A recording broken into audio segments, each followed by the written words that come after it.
Welcome to the DFS Tournament Takes podcast. I'm your host, Chris Kirkwood. He's here with my boys. The last show of the year, fellas. It's kind of sad, but I think it was a great season. But I'm here with, obviously, the notorious one, Derek Farnsworth. How we doing, my man? Yeah, doing good. Love the energy to start the show. Last show of the year, or at least of the season. So a little sad about that, but, man, we have some great games on tap this weekend. Yes, sir. And my man Beer's ready. He's ready. He's going to have all the FanDuel picks for people this week, in addition to our 4-gamer when we go position by position, just because they're a little bit different this week, how the sites are doing it. DraftKings has the big prize pools for the 4-gamer, which is what I think everyone should do. But FanDuel basically has nothing really for as contests go for the 4-gamer, but they have a 2-gamer today and a bigger 2-game NFL tomorrow. 2-gamer on Sunday tomorrow. But Chris Prince, Beermakersfan, how we doing, my man? I'm good. I mean, the best woo of the season right there on the last pod. So love that. Last show. Love doing the show with you guys this year. I know you were with Bobby for a lot of years. So appreciate you guys taking me in. Chat's already active. But yeah, I mean, we're going to cover things as a whole, cover the 4 games, but it's weird how it's so different. And DraftKings still has some big Saturday only, Sunday only, and FanDuel not having a 4-gamer with any significant prize is a little disappointing. So we'll cover everything we can. If you guys have questions, get them in there. But excited. I can't wait to watch every single one of these games. There's not a game I'm like, that one's boring. There may be some that are less exciting for DFS purposes, and we'll cover that. But we got a lot going on this slate. So it's going to be a fun weekend. Can't wait to watch it. And can't wait to win some money. I think we're going to finish the year with a bang. Hopefully one of us, if not, some of our listeners out there really cash in here on this slate. Well, it's going to be really tough this week to top the play of the lifetime cash last week. Easy money, good. Wire to wire. Was it a little dicey in the first half? Sure. But that's why I went money line. I ended up both money line and spread, but it was nice. And I may have another one this week. All right. It's not going to be a lifetime. We're ready. Something. But wouldn't be a show without Don Yeezy cashing the last ticket of the season here. He was actually minus 2,500 today. So congratulations to all the guys who won pennies on that one. We got other people going in chat here. So we're going to make this show pretty good. We're going to do our best we can for you people here. We're going to just give a shout out to Richie Smalls here. Haven't missed one live show all season. That's what I'm talking about. We appreciate it.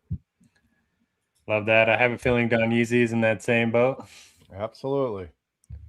Yeah. And my generational bet, I misspoke. I meant to say Dawson Knox or Kincaid would score the 4th touchdown of the game, not the first. So I thought you said anytime touchdown. Anytime is what you I heard. Said. Anytime as well. I heard anytime. Yeah, it's the winner.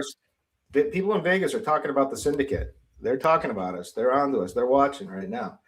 All right, let's get this out of the way real quick. Pick Labs. Pick Labs, the newest Fantasy Labs feature that you can scan the best player prop and pick 'em bets in just seconds. Everything's broken down for you from edges to win rates to value. It's a clean board. It looks really nice, showing which plays actually stand out across sportsbooks and sites like Underdog and Prize Picks as well. And when you see something you like, you just throw it over to Pick Labs, builds the slip, and sends it straight to the book of your choice. So for a limited time, you can get free access through a Fantasy Labs DFS subscription. So go visit fantasylabs.com/pricing and use code FLEX20 for $20 off your first payment. You'll be wondering how this wasn't a thing already. Really easy to do, and put a lot of your prop bets in. So let's go. We got 4 games. I'm really excited too. I mean, it's personally for me, it's nice to have the Pats back in the mix and in the playoffs again, which is really nice. But we've got 4 awesome games. We got 1.5 point spread for the first game, Denver at home. Against the Bills, it's been going back 1.5 to each side. Money started off, Bills were favored. Money has been coming in on Denver. The total there is 45.5. Weather looks fine. Then we have at 8 o'clock tonight, we've got San Fran at Seattle. Man, we're going to have fun talking about this one because we've got some oblique injury for Sam Darnold all of a sudden. They took no snaps in practice all week. I don't know what to think. The guy sees ghosts in big spots anyway, and now we have to put an injury on top of it. And if Drew Lock comes in, I want to be holding a San Francisco money line ticket, that's for sure, or some plays. But it'll be interesting to hear your guys' thoughts how we handle this. Right now, Seattle is 7-point favorites, and the over/under is 44.5. Then tomorrow, 3 o'clock, we get to my Pats, 3-point favorites against the Texans D.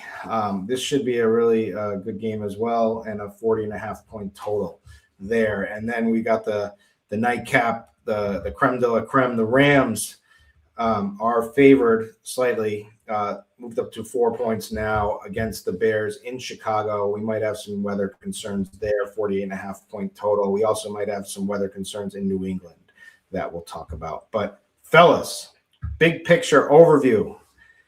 Noto, how's the slate looking for you? This is really interesting one. Yeah, it's fun slate because I wouldn't call anybody a must play. I think you can make a case against every player on the slate if you wanted to. So it's going to make for some great tournament lineups. You can pretty much tell yourself a story on how each of these games is going to play out. And it opens up a lot of different possibilities, which is always great, especially on a small slate like this. Usually we have like 3 or 4 guys that you're locking in, but I don't think that's the case this week. Well, we have like 3 guys you want to lock in, but it's pretty hard to lock them in, right? Is that what you agree with that? Puka, CMC, and JSN? I'm fading CMC again. Man, it should have worked last week. He scored 2 late touchdowns. I still had a good slate, but that could have been a great slate. I wouldn't have been on the show last week or this week if he hadn't scored those last 2 touchdowns. You'd have been off celebrating somewhere, some island. Yeah. May even just bought the island. Beer, how's the slate looking to you? Well, we would have all been to the island, I hope, doing the show live with palm trees behind us, and so maybe this week. But the chat's in there talking about food and soup, and they're doing it right already. Nothing like a cold day, and you get something in the crock pot and sit back and watch some football. But I love these games. I love it for DFS. There's going to be, everybody wants to get all those guys in a lineup. Who do you fade? Who do you go with? Who do you prioritize? What values are we taking shots on? And every one of these games, and it's playoffs, common, but you can make a case any team can win any of these games. Yes, there's some spreads that are up there, but would it be a shock to see San Francisco kind of redeem themselves, and beat Seattle, or Buffalo go into Denver and win? Chicago continuing to pull off miracles, or, hate to say it, the Texans defense just controls that game. Just a fun slate, no matter how you play it. Obviously, the 4 game is going to be the way we want to attack things the most with the big prize pools on DraftKings. But even the 2 gamers, getting different, trying different things. I am hyped about these games. I cannot wait and ready to roll here. All right, so let's get after it. I'm just going to throw out there. I think honestly, this week is really interesting because I think everything is on the table when these 4 games. I mean, you can take a quarterback and you just put someone in. You don't have to correlate everything. Just so if you think he can stay within striking range of the more expensive quarterbacks, you can play double running backs. You can play as many players you want against your D. Like, every strategy is on the table. It's only 4 games.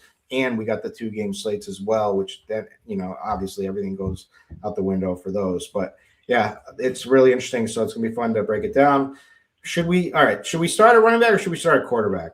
Let's stay with what works. The formula. All right, let's go. Ain't broke, don't fix it.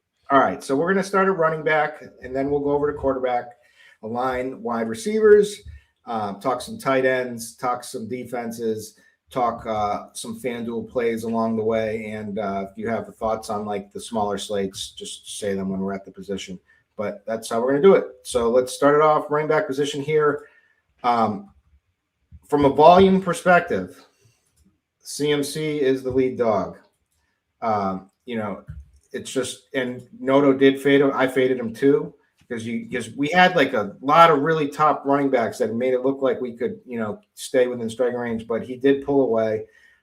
He did get 2 touchdowns in the just showed how valuable it is. Even when he's not getting it on the ground, it's the passing game where he had 8 targets, 6 receptions, and 2 touchdowns, 66 yards. It just really opened things up.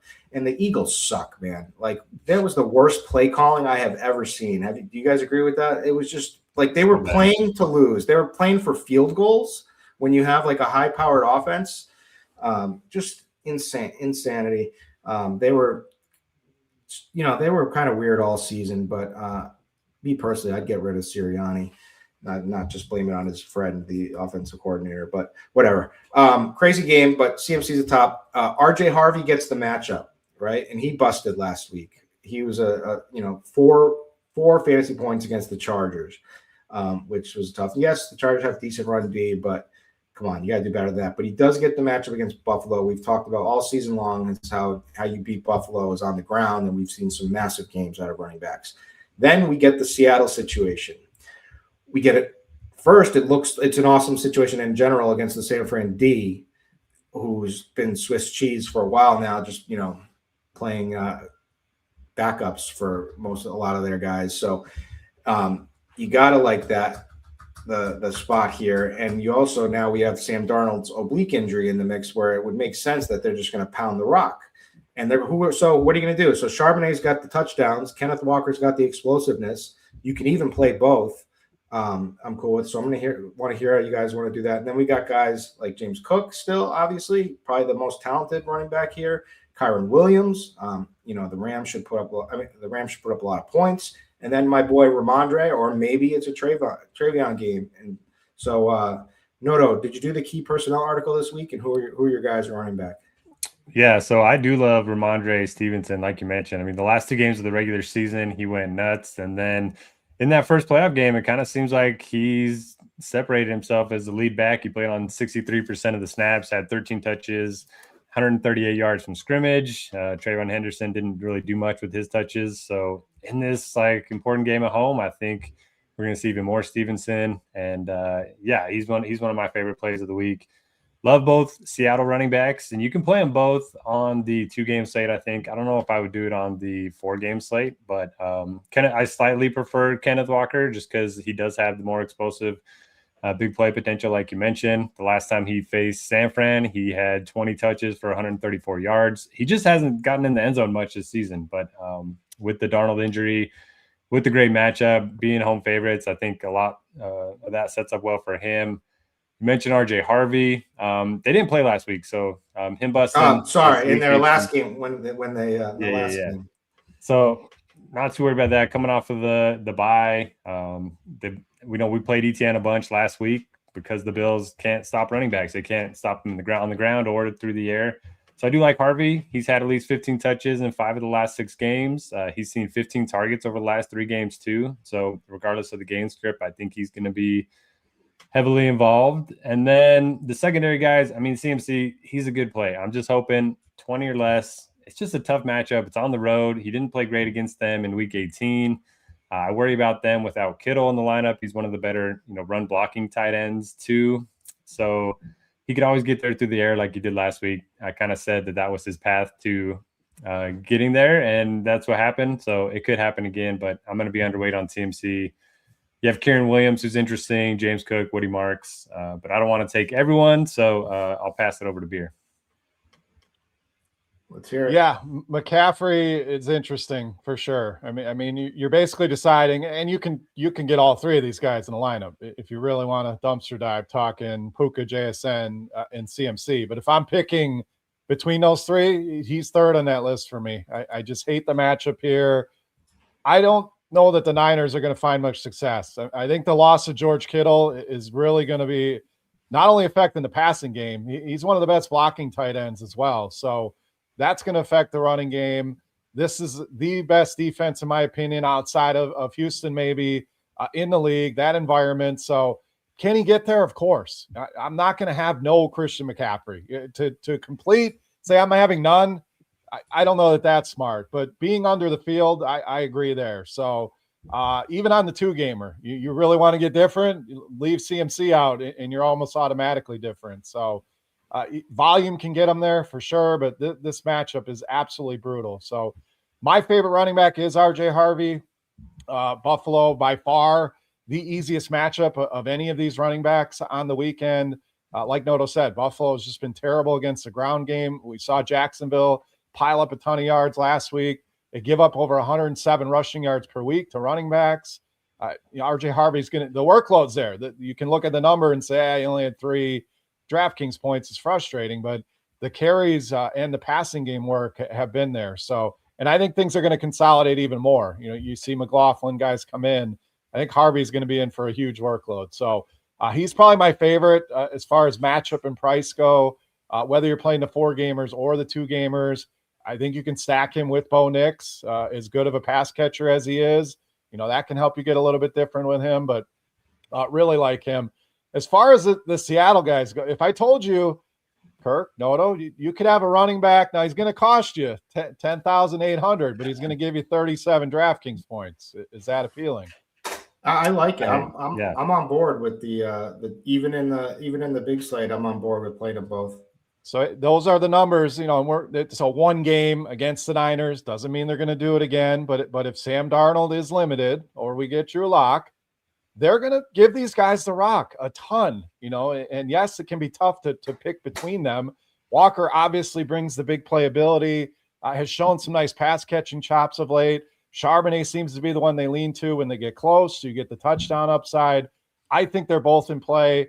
Playing them both together in the 4-gamer, I agree that might be a little bit of a stretch, but I think I'm going to incorporate that even on the 4-gamer. I don't know that it's out of play. So, but especially in the 2-gamer, I love pairing those two with the Seattle defense.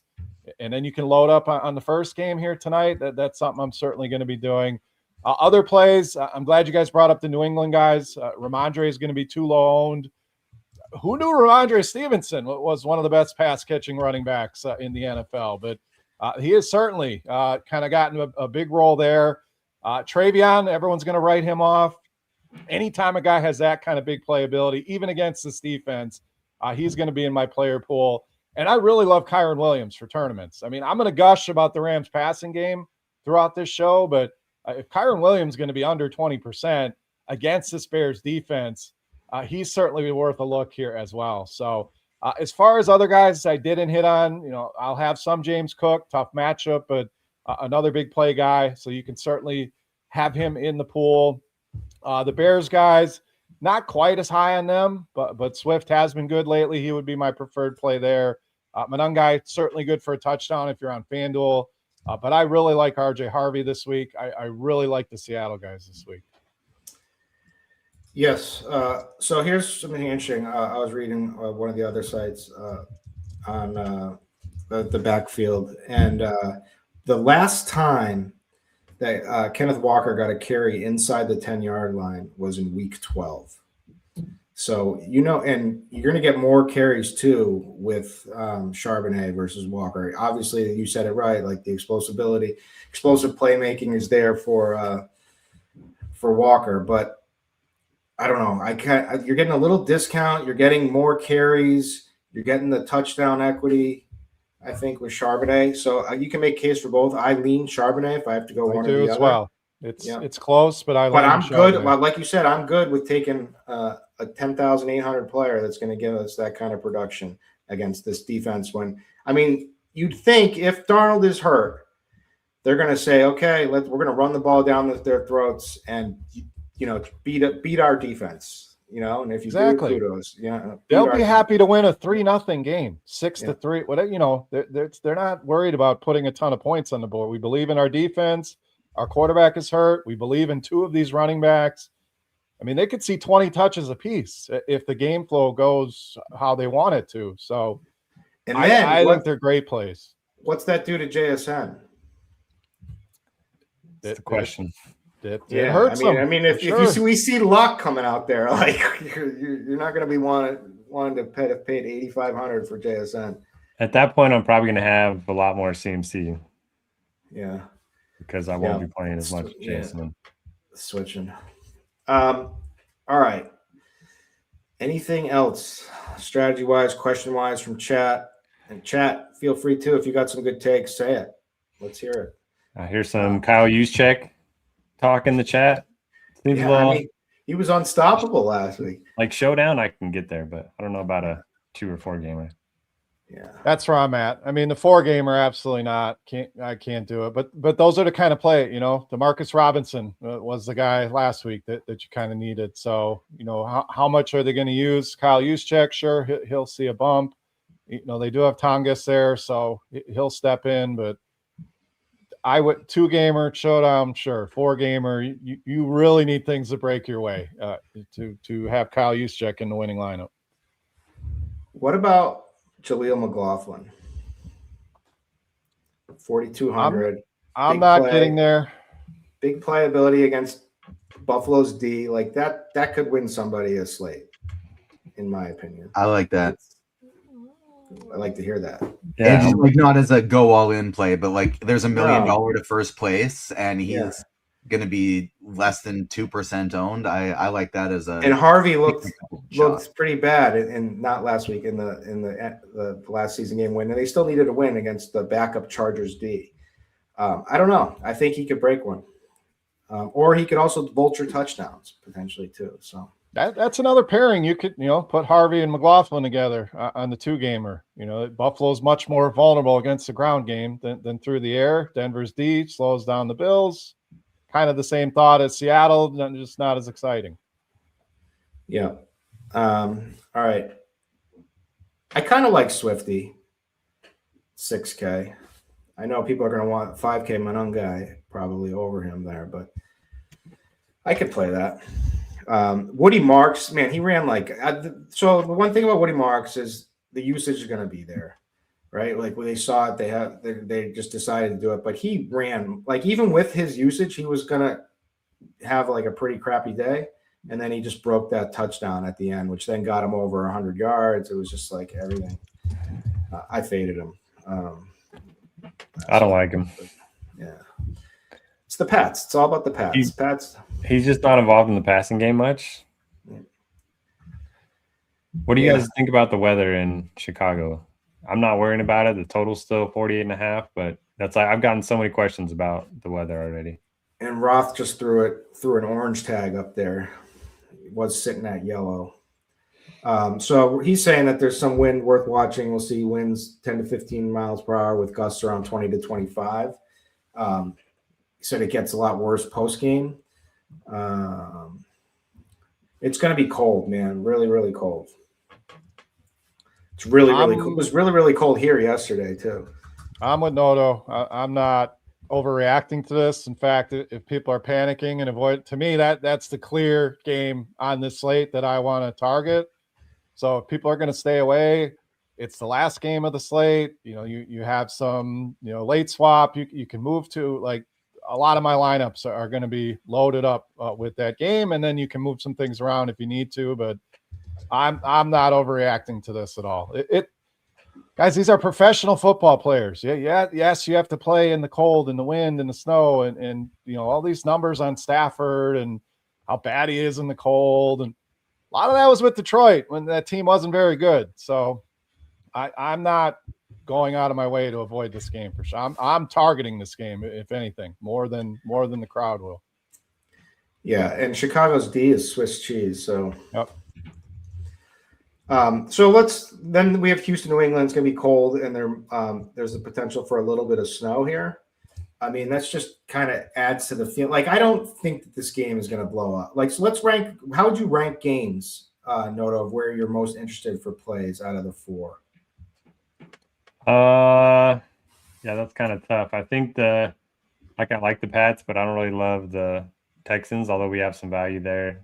I think I'm going to go, the last game, the Bears-Rams, number 1, and then probably Denver and Buffalo, number 2. Yep. Yeah, I agree with that. And then 3 is Seattle, San Seattle, Fran, but all we really want is the Seattle running backs. And JSN and the defense, and you got McCaffrey, and you got Tonga. That New England, Houston is last for me. There's plays there for sure, especially on the Houston side. You want to go cheap, we'll talk about those receivers without Nico Collins. But that game, all in all, I think is going to be a grinded out, lower scoring game. Yeah, and Drake showed his true age in the first half. He was struggling for sure, and now Houston defense comes to town. So, all right, let's talk about QBs. Let's from an ownership. So the thing with QB is it's very tough to play Josh Allen in like the big plays that you want. And then who do you pair Josh Allen with? Do we go naked? Do we play all of a sudden Brandon Cooks? We've got a couple of guys. Curtis Samuel is coming back now. I don't know. It's going to get. I'd like to hear your thoughts there. But we also have Bo Nix, who's probably the optimal I'm seeing and from around the industry. Everyone's pumping in Bo Nix just because they're at home favored slightly, and he's only 5,800, and he does have some rushing upside. He may not run, but it's in his it's in his range of outcomes for sure. Sam Darnold was looking a lot better until we started hearing about this oblique stuff, and it's sounding like pretty bad with him not taking a snap. So in practices, I'm scared. We've said we like the running game. I think that's the way I'm playing if I get it. And then we've got the Stafford for the upside, right? I think that's a good play. And on the other side, I like Caleb too. I'd like to know somebody please tell me if he's going to put up any fantasy points in the first half. That would be nice. But I'm not going to play Drake, my boy Drake May. I'm going to be rooting for Pats. I'm going to be betting the Pats. I already have bet the Pats. I got 2.5 and money line. But I'm probably not playing generational or just no. It's a generation. Sure, it's qualifies as a generational, but it's not a play of a lifetime. Last week was a play of a lifetime. This is better defense. This is like a better This is a better team. I think the Chargers were just whittled away. They're coming here into a kind of into the cold with a makeshift offensive line. Like how did they expect to win that? They weren't going to win. But and you can't have a bet of a lifetime every week. No, you can't. It was crazy. I mean, I hadn't had one. Like I said, I started gambling in 8th grade with bookies in 8th grade. Just want that clear. Like this was real betting, and I've gone all the way to now until I saw a play that strong. So I don't want to risk anything of my reputation on the line here. But anyway, Stafford, Caleb, Josh Allen, Bo Nix, Sam Darnold, Beer. How are we playing this, the 4-gamer, and then who's your favorite on each 2-gamer? Yeah, it's really no different than any other week. Quarterback ownership is going to be spread out because you can make a case for any of these guys. I think there's clearly 2 games that we want quarterbacks from, and obviously that's Denver, Buffalo, and the Rams, Bears. It gets tougher, when you start talking Sam Darnold, Brock Purdy against this defense, Drake May against Houston, CJ Stroud without his best weapon. So I think the case for any of those guys will be they'll be lower owned. No one's really – they'll be played. Everyone's going to be played. But those guys, you'll give yourself a different path. But between the big 4, for me, Stafford's my favorite. He's not projecting well. A lot of negative talk out there. It is not difficult to get Stafford, Puka, Adams, anything you want on the Bears side, and fill out the rest of the lineup. So I'm going to have a lot of that this weekend. I'll let everyone else. That's the game. If there's one game, guys, that you could see both teams go nuts, this is that game. If we look at Denver, Buffalo last week, Jacksonville, we knew there was going to be points scored. This one, Denver's a very good defense, and they've given up some big games for sure, but if there's one game you could point to, even with the weather, and say which game's going to blow up, I just think it's that Rams-Bears game. So Stafford will be the guy I have the most. Then I would probably pivot over to the Denver and Buffalo game if I'm ranking them. Bo Nix would be my number 2. Gives you that rushing upside. Tons of ways to stack this guy. I mean, you want to have Harvey in there? All right. Sutton, put him in there. We have the return of Pat Bryant. So a lot of ways that you can go with that one. Josh Allen, I worry a little bit for 2 reasons. The price is such a big, drastic difference between him and some of these other guys. And do we really see this one shooting out? Because we talk about that all the time. That's what you need with Josh Allen. It worked last week because Jacksonville was putting points on the board. He had to respond. do we get a shootout here? It's certainly possible. I don't know that it's probable. So I just worry about the difference in pricing between everyone else and Josh Allen. I'm going to have some because the ceiling Josh Allen brings is unlike any other quarterback on the slate. So again, it'd be silly to fade him, but I will be underweight on Josh Allen. And then Caleb would be 4 for me. Again, lots of ways to stack him. I think there's actually some low-owned ways to get off of similar Caleb stacks. But that game, even with the cold, I expect to go back and forth between those two teams. If I'm picking one out of that other bucket of 4, it probably is Drake May, just for his rushing upside.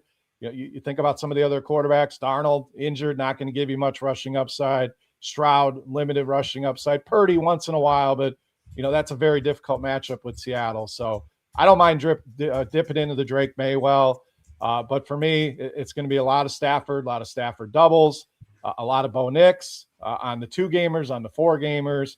And then I will be mixing in some Josh Allen stuff and some Caleb stuff. So, I'm kind of following along here with what projections and ownership may be, but I think it's accurate here. When we see something that doesn't look right, we'll point it out. I think the projections outside of Stafford being too low, in my opinion, all look to be correct. The one case I would make for Brock Purdy would just be Shanahan. Like somehow he draws up a scheme and they play much better. It's tough without George Kittle, but Songus is cheap. And CMC, I would definitely pair him with CMC for the passing game. But which way is you going, Noto? Yeah, I'm a little hesitant to play Purdy. I think if they win this game, it's going to be because Seattle struggles offensively, not because it's like a huge shootout game. I just don't know if San Fran can put up a ton of points against this defense. McDonald's kind of had Purdy's number 2. But yeah, I agree with Beer, man. Matthew Stafford, why doesn't he ever project well? He's had 26 or more fantasy points 8 times already this season. He's got the cleanest double stack of any quarterback in the NFL, especially the ones, that are left in the playoffs. It's a pretty good matchup against the Bears. They were just shredded by Jordan Love last week. I think he had 4 touchdowns, over 300 yards. So I think it's the best matchup on the board, and I think he's got the highest floor of any quarterback on the board. So Stafford's my favorite. I also like Bo Nix, obviously, pretty good matchup for him at home against Buffalo, coming off the bye, gives you that rushing upside. I'll play Josh Allen anytime it's a big game. This is a big game. It's the playoffs. I'm rooting for the Bills to kind of pull through and make their way to the Super Bowl. So we'll see what happens there. Outside of that, I think those 3 are just the ones I want to target. You can talk yourself into May or Caleb Williams, but for me, there's too many question marks around Purdy, Darnold / Lockett, and then CJ Stroud without Nico Collins. Yeah, I do kind of like Caleb, just because I think this game, they're going to have to put it on his back, and he's got that rushing upside, and he's got decent weapons. So I have another question. Sam Darnold, if we didn't have any of this oblique stuff, would you have been more interested? Because I think of it like which quarterback. Well, first, Phillip Rivers torched the Niners defense, and which quarterback is most like Phillip Rivers on this slate? Sam Darnold. Probably that'd be the best case I could make for him. But I wasn't expecting you to go there, but I don't know. I wasn't going to be on Darnold regardless, just because I don't think they want him to have to throw it much. They want to limit his pass attempts as much as they can.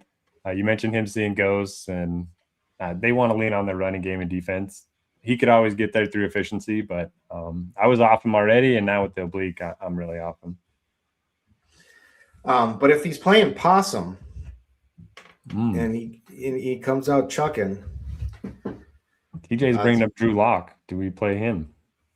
No, I'm not. Well, first of all, how much is he? How much is it? 4,000? 4K flat. You got to do it. Yeah. That's your ticket to playing all the studs you want to play. Yeah, and just hope that but man, he sucks. He's a good dancer on the sideline. Yeah, he's got flows, man. Yeah. If there's one guy I want to rap, well, he's probably not the guy anyway. But all right. Any other thoughts? Either one, Sam now? Darnold.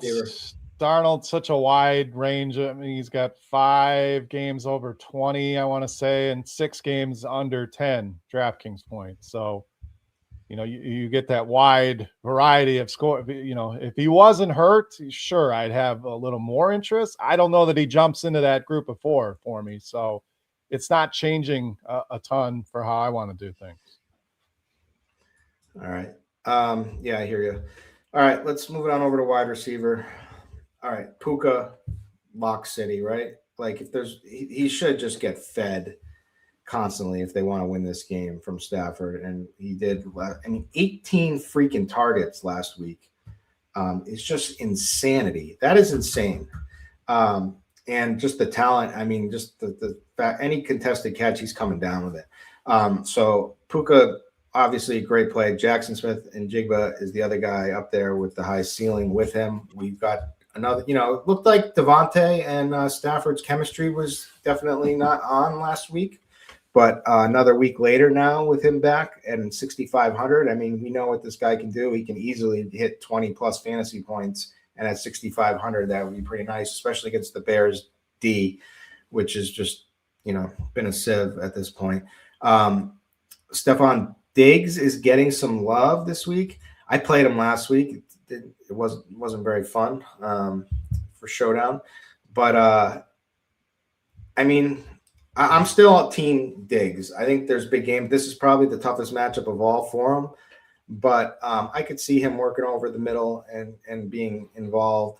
I probably wouldn't play. I liked Booty last week. I'm not sure I like him this week against you need a big play from him. And I'm not sure that the Texans are going to give that up. But Cortland Sutton looks decent at 5,900 just as a wide receiver 1. And then also Pat Bryant is probably going to be more chalky because he's just so cheap at 3,900. And then so that'll be interesting to hear your guys' take on like Franklin, Bryant, and Sutton, because I think that's a decision point this week. Shakir is there he got peppered with targets. You're not getting the down the field stuff, but he had a nice 12 targets. So that's definitely worse. And then Christian Kirk. And I felt so dumb, honestly, not playing him because my name, I always play. Like I said, I always played. I in golf, I always play Chris Kirk every single week whenever I play golf. And the fact that I didn't have Christian Kirk and I am a Chris Kirk is just terrible. But man, he got a bunch of targets. He looked good. He's going to be working over the middle of the field. He got 9 targets, 8 receptions. Yes, it's probably not going to be as big of a week for him, but I think he's certainly in play at that price. And then if you guys like Jaden Hickens or Hutchinson or I don't know, tell me who you guys like the best, and I'll start with you, Beer. I mean, Puka's my favorite play on this slate. It's okay. Wow, you're telling us to play Puka, but I think a lot of people are going to be debating. If you don't go cheap and you're trying to just get one stud in your lineup, and it's Puka, it's JSN, and CMC. That answer to me is clearly Puka. I mean, the guy just gets so much work, so many creative ways they get the ball in his hands, down the field, short area, end arounds.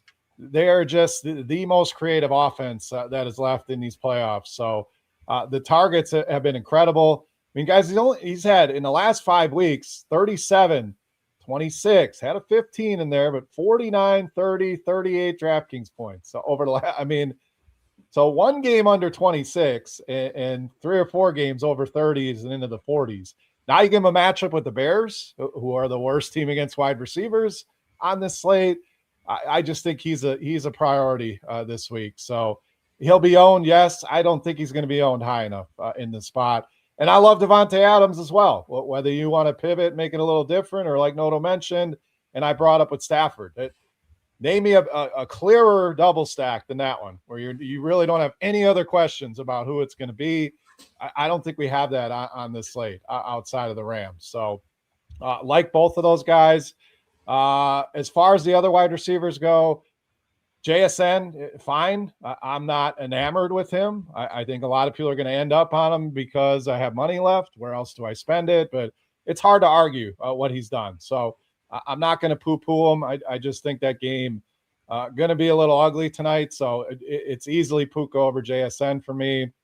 And then guys in the mid-range, I don't mind your Diggs call. I think Kayshon Boutte also in play there. It's a tough matchup against these Houston corners, but I expect that game to be ugly. I don't think it's going to be 3-3. These teams are going to put some points on the board. As far as the Denver guys go, Sutton's fine. Pat Bryant has really emerged there. I really like him. For some reason, Franklin was great, and you have that connection with Knicks going back to Oregon, and then he's just, step aside. Pat Bryant's taken over. So I think he's one of the better value plays, whether you're playing the 4-gamer or the 2-gamer. And then the Houston guys, look, Higgins is probably the most exciting as far as name value goes. Noel, Kirk coming off the big game. I think Xavier Hutchinson is very interesting here. We talked about it, I think it was last week, where, does he have a role? Well, generally he's behind Nico Collins, and he is the replacement. Well, now we have no Nico Collins. He steps into a full-time role. And he saw a ton of targets last week. So at just 3,400 on DraftKings, I think him and Bryant are easily my favorite values. Other plays I really like kind of off the board this week. I really like Rome Odunze, returned. The results weren't there, but the air yards were certainly there, and the work was there. And if we expect this to be a higher scoring game, he's going to get a lot of work. Burden, yes, it's been great, no doubt. He's going to be much higher owned. Even DJ Moore having some games coming back to life. Loveland going to be extremely owned. So, going to a guy like Rome Odunze, I think makes a lot of sense in that game as well. I know we had questions about Keon Coleman. I'm not using a ton of Keon Coleman. If that beats me, so be it. Denver beatable with tight ends, things over the middle. It feels like more Shakir stuff than stuff for Keon Coleman. So not really landed on him. I do like Shakir, as I just mentioned. But Rome Odunze really stands out to me as a lone guy this weekend, which we're always looking for. Ricky Pearsall, another one. If he plays, not going to have any ownership whatsoever. I hear tonight, no Kittle. They're going to be throwing the ball to a handful of guys, but Pearsall could get 7-8 targets at very minimal ownership. So I don't want to take everybody, but I do think there's some low-owned guys, very intriguing. Odunze, Hutchinson, Pearsall, guys like that this weekend. All right, Noto, your time to shine. Yeah, I'm basically in lockstep with Beard. I agree with everything you said. Love the double stacks with Stafford. Puka, easily my favorite spend on the board at any position. And he's going to let you know that he lifts weights when he scores touchdowns. So little added trash talk going on there. But yeah, I like Devontae Adams too. He didn't have a big game, but the targets were there. The routes were there. He ran a route on 77% of dropbacks last week. So kind of expect he's going to be a full go. And, I mean, he's been torching the Bears his whole career. So you got that. What are we doing with JSN if it's lock? Or do we prefer it to be an injured Darnold or lock? I don't really know what I prefer. I think if it's lock, they're really going to go run heavy unless they're forced to throw. So will he get a lot of volume? Yes. I would worry about the upside with Drew, and even playing Drew Lock. They're not going to throw unless they have to. So you're basically asking yourself, can the Niners not look like they did last time against this offense or this defense, which was totally lost? If they can score points and you believe that, sure. Otherwise, I think it's going to be let's pound the ball. Let's not turn the ball over. I just don't see either quarterback really winging it down the field a ton unless they're forced to, which is why I'm a little lower on JSN just because of the ceiling concerns. Yeah, I think the only scenario where JSN looks good is if Darnold is playing possum right now, and it's really not that big of a deal. We won't know that. So yeah, what are you guys gonna do? I don't like that's so you got like 2 against 1. You got an injured Darnold is bad news, and then you got healthy Lock is bad news. Yeah, it doesn't matter what shape Lock is coming in. Lock is terrible. Lock will throw if they throw the ball with him, they will be throwing picks. Even Niners D, baby. Yeah, Niners D. Only good in his defense is like he will, if he's asked to chuck it, he will chuck it. Oh yeah. And if he's not asked to chuck it, he'll still chuck it. I mean, who wouldn't? You're a backup quarter. Hey, we need you to go in there and wing the ball over the field. Like, all right, put me in, coach. Wasn't he supposed to be the starter?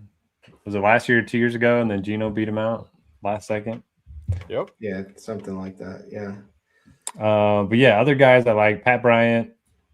Beer talked about him. He's running routes 55% from the slot. We saw Parker Washington just torch the Bills from the slot last week. So 3,900, he's probably my favorite value play. Christian Kirk scored more fantasy points last week than he did in his previous 9 games combined. Like, I don't know what to do with that information. It feels like we're chasing, but also he's the slot guy, and he's probably going to avoid Christian Gonzalez on the outside. So I don't know. And he's also pretty good. Like, he's always been pretty good. He's always been good, yeah.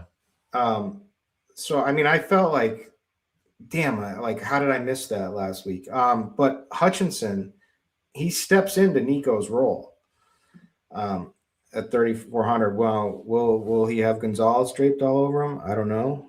I think Gonzalez spends more time with Higgins. That makes most sense, right? Yeah, I can't see them being worried about Xavier Hutchinson, which is another, he might see some, we could be wrong, and they decide, no, we're going to take this guy out, but that's just another check in his column is he's not going to see that attention, and he's going to have more opportunities, and them targets last week were encouraging for him stepping in that role. All right. What about some favorite Buffalo receiver? Is it Shakir just because he goes over the middle? I think so. Do you think they'll have a big plays on the outside? No. Against Denver? I think it's going to be a lot of. I mean, Kincaid's my favorite if you're pairing Josh Allen. Denver gave up a ton of production to the tight end, but then it's Shakir. As much as Brandon Cooks has been fun. Keon Coleman, those are more down the field type plays against, some great cornerbacks. They're not going to put Surtain on Shakir. No. So I think we're going to see that he's going to get peppered with targets again. Yep. This is going to be the James Cook game. This is usually when it happens. That's why he's one of the ones I'm most nervous about. Like I have some already, and I'm going to build in more, but these are the kind of games where he, out of nowhere, puts a 30 on the board. So you can play him.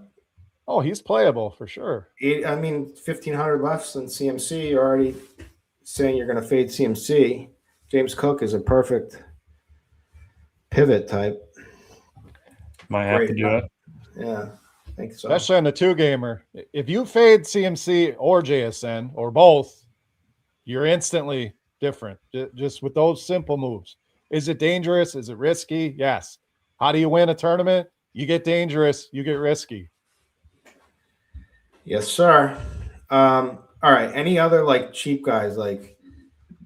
If Darnold was healthy, I'm interested in Cooper Kupp for 3,500. I know it's not the sexiest play in the world, but I liked him. Luther Burden doesn't get any of the doesn't get enough playing time, I'd say, enough routes, and was certainly there was something off with the connection with Caleb last week. Caleb missed him. Now you could blame it may have been that it was Luther didn't run the right route. I don't know, but I still believe in this guy at 4,700 for a big play upside that could shake a slate.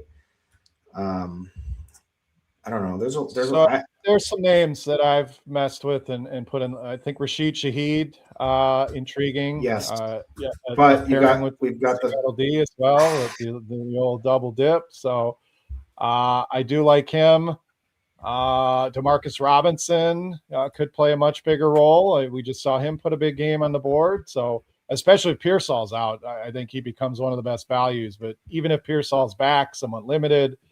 Without Kittle, they're going to have to utilize these receivers more. And I think everybody's going to land on Tongus with good reason. He steps into that role. So, it's solid leverage to go with some of these cheap Niners receivers. Jalen Noel, everyone's ecstatic about Christian Kirk. And, how much is he on the field is a concern. But he's shown he can make some big plays. And old Curtis Samuel is back for the Buffalo Bills. So he's somewhat interesting at 3,200. Yeah, I think so as well. Yeah, and then I mean it just got gross. I guess the gross play to your Shaheed, the double dip would be Marvin Mims Jr. I was gonna say, can we play some Mims? He's fast. Will he be out there? Yeah, he's got that big playability. It's a matter of how many snaps is he going to play. Yeah, I mean, yes, you can. You're playing for $1 million, so I think yes, he's definitely a dart. Yeah, I don't know. Should we anyone else to throw out there? Or should we move it over to tight end? I think we covered almost everybody. Yeah. Unless I like Beer's Odunze call. I mean, yeah, he was running routes, he got the air yards, and at the end of the game, he was getting a lot of targets. So I think he's my favorite Bears receiver, I think there's something to be said for like when you're coming back from like your timing's a little off if you've missed a game here, like for like Devontae Adams, and then now everything's back and they're good, and he's going to throw up a big spot in this one. So I think Adams is kind of one of my favorite plays this week. All right, tight end. I mean, Colston Loveland has arrived. He is the Bears' #1 wide receiver. He's coming off of 10 targets, 13 targets, 15 targets in his last 3. Touchdowns in 2 of them. Had a massive, 137-yard game last week in a tough spot with, against Green Bay where he had 15 targets, just didn't get in the end zone. If he had pay dirt, man, oh baby. So he's chalk, and he's good chalk. He's chalk for a reason. Tongas 3,400 also is good chalk for a reason. Stepping in for Kittle looks good. Certainly, I don't really have anything bad to say. Barner is like kind of the sneaky guy who you just want to get a touchdown out of, I think, at 3,600. Dalton Schultz, I don't really – if he's getting some ownership, I don't really like it personally. But without Nico Collins, I get it. I probably would rather just play Hunter Henry. Pay a little more than for Schultz, but here you guys all Kincaid certainly with your Josh Allen stacks, even without certainly in play. Anyone down the line here, all these guys could score touchdowns, right? Like Dawson Knox, Parkinson seems like he's always scoring a touchdown. Higbee could emerge this week. So there are some plays, to get off of this really solid chalk. But Noto, who do you like the best? Yeah, I like Jake the Snake, Tongas. I mean, 3,400. Seattle, very good against receivers, very bad at covering the tight end. And no Kittle, 3,400, fits lineups nicely. Loveland's fine. If you have the cap space for him, I certainly think he's a great play. And then my third favorite, Dalton Kincaid, up to a 55% route participation last week, which doesn't seem like much, but for him, that's really high. And we talked about beating Denver over the middle of the field. So I do like Kincaid, Tongas, Loveland. I'm kind of with you on Schultz. I don't know. Doesn't feel great. Barner with an injured Darnold or Locke doesn't feel great. So I'm kind of just sticking to, Loveland, Tongas, and Dalton Kincaid. Nice. What are you thinking, Bear? Loveland. I mean, this guy, 38 targets over the last 3 weeks. So you talk about a guy emerging, and we know he was talented, being drafted that high. And sometimes it takes a while, especially for tight end. That used to take years. Now they're doing it in their rookie year, but just such a good connection right now. If you think about Caleb and all these Bears weapons, we saw Dunze, yes, get some looks, but they weren't in sync. Burden has shown signs, but it's been inconsistent. Same with DJ Moore. Now, the last 3 weeks, it's been a ton of Colston Loveland. Now, the matchup, not great. The Rams were good against tight ends, but I think this will be a higher scoring game. I think the Bears are playing from behind, which is what they seem to enjoy doing, is these comebacks. Not by design, of course, but I just think he's going to be in for a big workload. So will he have ownership? Yes. Is it high enough? Not in my opinion. I think especially on the 4-gamer, it really spreads out. So he is going to be the guy I have the most of. Tongas, great value, of course. DraftKings, he really stands out. I think on FanDuel, he's very interesting on the 2-gamer because he's priced higher than some of these other guys. So I think people are going to have a little bit of sticker shock there. So you may get a little bit of a discount on him over on FanDuel. And then I agree. I think it's Dalton Kincaid next, who isn't showing for a ton of ownership. Broncos, if you're going to beat them, it's over the middle and it's with tight ends. So he should have a pretty big workload. If you're on the 2-gamer, Dawson Knox becomes very interesting, especially on FanDuel. Just tends to find the end zone almost every week. So you can make that little swap as well. Really like the Rams tight ends. You can add them to your stack. I don't hate a triple. Include Higbee or Parkinson in it, or replace, one of the big receivers with it to open up some salary, get a little different. I think you can get very creative with how you use those guys. Dalton Schultz, a guy, I just don't play him. He's one of the, you just have players that I never end up on Dalton Schultz, and it's a better spot for him without Nico Collins. And I'm sure I'll end up with some, but he is less exciting to me than some of these other guys. Barner's fine. No issues there. I have him ranked below Loveland, Kincaid, and Tongas. I don't know if there's anyone else to even talk about. Evan Ingram is a guy I'm just not getting on at all. If you want to go to backup tight ends, I'm not landing there. I think we're strong with Loveland, Tongas, and Kincaid at all different price levels. I'm going to throw one name out there for Millie Maker type stuff. And I'm going to ask you guys a question. Does it even matter if you get a touchdown out of him? So I think Josh McDaniels and Vrabel they think they're geniuses, and they love scheming up like some crazy plays, which they did last week when they tried to throw it to Drake May. But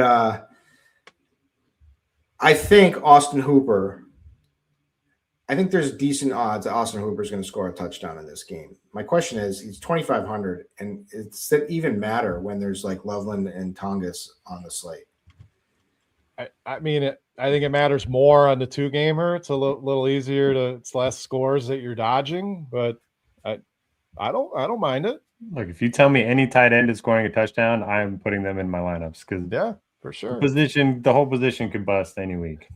It's the same argument with Dawson Knox. You're really hoping for a touchdown, or even these Rams guys. The Rams guys could get more volume, but that's what it comes down to. You told me Evan Ingram's going to score, but I like him. So, I think it matters if he can get a touchdown. So we're gonna trust that Pat's gut and have to play a little Austin Hooper. I mean, maybe the idea would be to just bet his touchdown, anytime touchdown, but could do that too. The only we're thinking there is like they're even talking about in chat is that like getting below 10 fantasy points is probably going to just hurt you from a roster spot when you got Loveland and Tongas. But if these guys come in lukewarm, I can see it making a difference. But and somebody brought up double tight end in the chat. I think it's great this week. I mean, some of the best value is at tight end. If you look at value across the board, I think some of these tight ends are too cheap for their role. So absolutely in play. I mean, it's optimal for a lot of places with Loveland Tongas or Tongas and Barner to save even more money. So definitely it's not sneaky by any means, but it'd be nice to have another. I'd probably consider playing 3 if we had another spot. Would, for sure. All right. Defense. Doesn't matter. Well, okay. I think any of them are in play until you get – I want to hear your guys' thoughts on the only way to really save money on this slate is the 49ers D. And, I mean, we're talking about an injured Darnold, so I think it's making more sense at 2,200. But what are we doing at D, fellas? Who did I just start with last? No, you just started on tight end, I think? Yeah, I think so. Yeah, so Beer, who do you like at defense? Yeah, to me, they're all in play. This is one I'm not going out of my way unless I'm pairing, if I want Walker and Charbonnet or both, I prefer to pair them with Seattle. So to me, Seattle and Houston are the best defenses in the league. So I like the matchup for Seattle much more, obviously. New England has been a very good offense. Now, Drake May takes a lot of sacks. So, there's some intrigue with that Texans pressure getting to him, potentially causing some issues and some turnovers. So if I'm just picking defenses that I think are the best, it's Seattle and it's Houston. outside of that, you can really make a case for anybody, whether it's a salary play with the Niners. Denver's been a very good defense. Obviously a tough matchup, but Josh Allen can cause some turnovers. If you're worried about the weather, you could go to that Rams-Bears game. I don't think anybody's going to utilize a ton of those defenses. The Bears, have caused a ton of turnovers. Caleb can make mistakes. So, again, my favorites are the Texans in Seattle, but I really think, and this isn't a cop-out, that defense is so random. All it takes is one play, one mistake, one fumble, kick return, punt return. There's so much variance at this position that it's generally not something I'm factoring a ton when I'm building my lineup, unless I'm pairing the running back for the correlation. Where do I end up? And I kind of go with that. So I'm going to have a mixed bag of all of them, to be honest, but Seattle and Houston will be the two I prioritize. Noto, who do you like? Yeah, I'm looking at 3. I like the Patriots the best, Seahawks second best, and then the Niners if you're saving. So here's my thoughts on Pat Steve. Stroud put the ball on the ground 5 times last week against Pittsburgh, threw a pick, and now Nico Collins is out. They have the best, Gonzalez is a beast. The Pats are going to play man-to-man, and they're going to bring the house, is the way I see this, going to try to, put pressure on him. So I think there's a lot of upside for the Pats D. I also think there's upside on the other side on the Texans D as well. And then I don't know. Like, if I have to play San Fran D, I think I will at this point with Darnold, with the potential for a hurt Darnold and Drew Lock to come in. 2,200 if it gets me Good what I want. Salary saver. Yeah. Like a healthy Darnold, and I'm just like, no, I'm not doing it. I don't think, because they're not going to bring any pressure. They're not, they might get a turnover here and there, especially the odds go up if Lock comes in for sure of that. All right. Should we build a lineup? Let's do it. All right. How are we doing this one? So we'll do it for the 4-gamer. Who wants to start? I think we're all on I think we play Stafford. Yeah.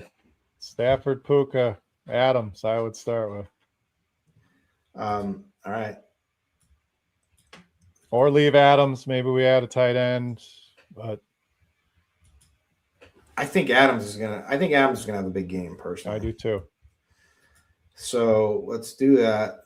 Well, let's think Bears. We could go chalk with Loveland and get different. We could go Rome and be different there. I know you like Swift. I don't mind him.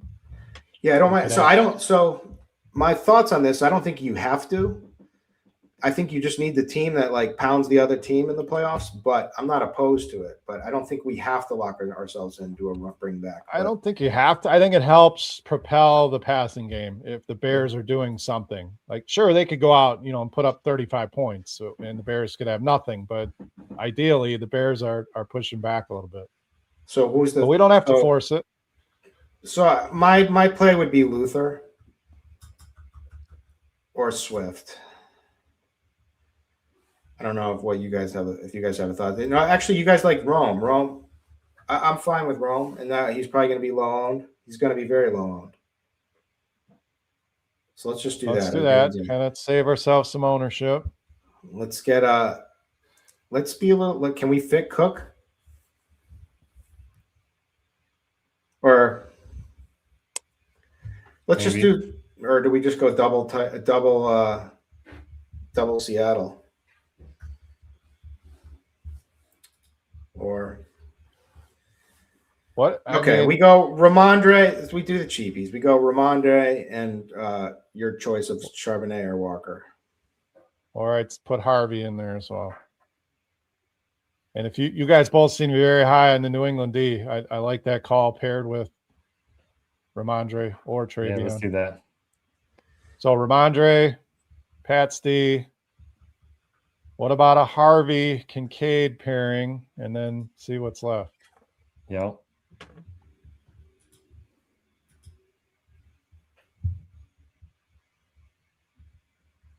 You would need a $2,700 player. You could play Ferguson.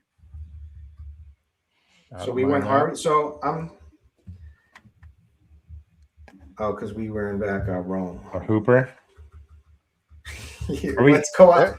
We can throw in the Niners D in there instead, and then we can get like Kirk or throw in the Niners D. You can get Kirk or Hutchinson. Yeah. All right, we'll leave that one open. People can. Most will put Christian Kirk in there. Yeah. If we do Hutchinson, can we get a higher price D? Gets you up to 29. I like that. Yeah, it gives us another 700. So what is that, Buffalo, or is it someone else? How much we have? Denver paired with Harvey. All right, that's a good defense, so that's fine with me. I think Josh Allen's going to choke. Although I kind of think that like the writing's on the wall for a big Josh, the Bills in New England. Everybody wants that game. Yeah. All right, fellas. Sad to see you guys go, but we still have our intermittent NBA shows that we will see each other on throughout. Yep. And hopefully we run it back again next season. But man, I had a lot of fun doing this pod with both you guys. Noto, we've done it a couple years already now. Beer, welcome. Obviously I like doing it with Bobby, but I love doing it with you just as much. And it was awesome. I had like I said, who was the guy that we bet all those touchdown props on? Caleb Johnson. My favorite show of all time was that show. Didn't get the run out we needed, but it was awesome. Chat, thank you for being here, supporting the show. Love likes, the good comments, even take a few of the bad comments. But man, it was awesome. So give some final words to the people. Noto. Yeah, my Saturday mornings won't be the same without you guys. Appreciate you guys doing the show. It's been one of my better seasons in a long time. So it's been fun. Chat, we love you. We'll be back next year, I hope. Beer. Yeah, ton of fun. Always look forward to this. And I've said this before, but bouncing ideas back and forth. Sometimes you can unlock things that, I wasn't thinking about that. We get in our own little lanes and thought processes and the way you do things. And it's always important to continue to learn, evolve, and get better. So thank you to both of you guys. Chat's been incredible this season. So really love the interaction. If you guys are out there winning, let us know. We love seeing that. This is why we do the show, is for you guys. So hopefully you guys take down some money. Huge thanks to TJ for his work behind the scenes, popping in with his nuggets, staying active in chat. But it's just been a fun. It's crazy that it's over. We talk about it like we're so excited for week one, and then boom, boom, boom, boom, boom. Here we are. But enjoy these games. Gonna be a lot of fun. So hopefully we helped you guys win some money this season. And if not, hopefully we entertained you and taught you some things. But most importantly, we're here to talk football and have some fun. And I think it was a successful year. Both on the pod and for all three of us, and hopefully the same for you guys. So appreciate all the support out there from you guys. And we made it through constructive knee surgery to Noto got the snip through colonoscopy, and what other show brings that to the people? I say getting old. Yeah. All right. So this has been it, the final chapter for this season of the RG Tournament Takes podcast. TJ, man, come in here. Thank you.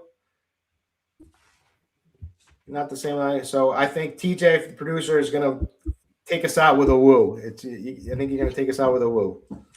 I would be absolutely honored. Quick reminder for people still wanting a live show right before the slate starts. We will have our pre-log starting at 3:45 today. Thank you, everybody, for a great season. You three did incredible all year long. Helped me make some money as well. And good luck today, everybody. Woo! Woo!